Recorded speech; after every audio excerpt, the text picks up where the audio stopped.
Hey there friends, welcome to the vid, and in this vid I'm going to talk about rumination and anxiety, what rumination is, why you do it, and two things that you can do to help yourself get out of that rumination cycle. And if you are new to the channel, welcome. My name is Dan and I help people recover from anxiety and DPDR, and if you are a subscriber, then welcome back. Rumination is where you're constantly thinking about negative thoughts and feelings, and also the consequences and the causes of those negative thoughts and feelings. And it can involve obsessively worrying about the future or replaying negative events that have happened or repeating conversations in your mind. And this is going to have the result of seeing current events in a more negative way. It's going to make you feel more hopeless for the future. And it's also going to cause you to blame yourself for bad things that have happened in the past. And the thing about rumination is that it doesn't actually change anything with regards to what you're feeling. When I'm coaching people to recover from anxiety, rumination does come up a lot, and people will even say that rumination is so strong that often they can't help but just ruminate. And when they have any spare time in their life, they just instantly go back to ruminating, and it's just so sort of devastating for their hope and for their outlook. And you're probably feeling this right now as well. And so what can you actually do about rumination? Well, the first thing you've got to understand about rumination is that it's a habitual thing, and it's not a habit that you intentionally want to learn, but it's one that you've unintentionally learned. Regardless, it's still a habit. So the thing with habits is that the more you do them, the stronger they get. So the more you ruminate, the better you're going to get at ruminating. And so the trick is to not only break that habit, it's also to replace it with a new one. And this is where a lot of people come unstuck, is because what they try and do is they just try and break the habit without sort of filling that void that it creates by breaking it. And the best way to break a habit is to replace it with a new one. And so what's a new habit that you can form around rumination that's going to help you right now?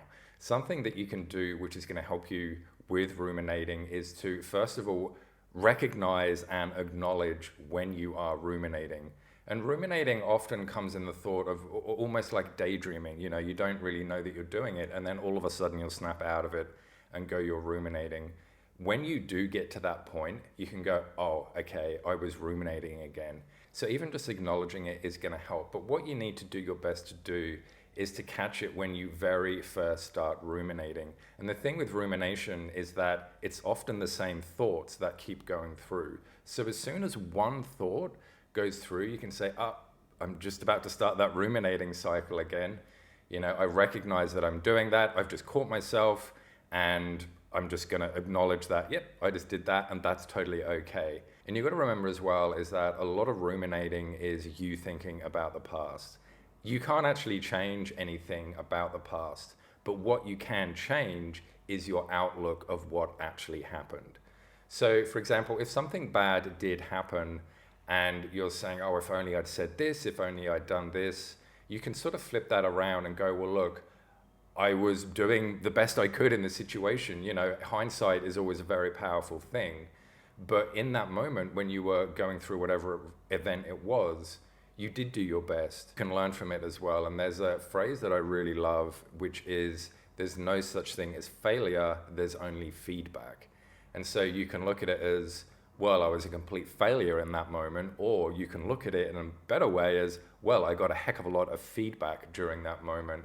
And then that empowers you again and gives you a little bit more confidence to know that in the future, you can make different decisions and you can make different choices. And that's going to lessen the grip that rumination does have on you, because you're going to know that if it happens again, you know what to do better this time. It's also good as well to keep yourself busy. The way that I describe distraction, which is an amazingly good way, and you should definitely do this too, is to get on with your life and distract yourself with your life. So for example, if in a normal day you'd go to the gym, go to work, you know, sort of do whatever, and all those things were just normal things that you would do, you could consider those things distractions. But if you're intentionally saying, oh, I'm feeling really crap, I'm just going to watch a movie to distract myself, or I'm just going to play a video game, or I'm going to scroll, or I'm going to do whatever. If it's something that you'd normally do, then great, do it. Distract yourself with your normal everyday life. But if it isn't, then think about, am I just, sort of brushing aside the problem and not actually really dealing with it? Because the one thing which is going to get you out of this is, sort of forming those good habits and also being intentional about it. This is really going to help you, and you've got to be kind to yourself, caring, and you've also got to be patient with yourself with this process, but eventually you will get it and you will stop ruminating.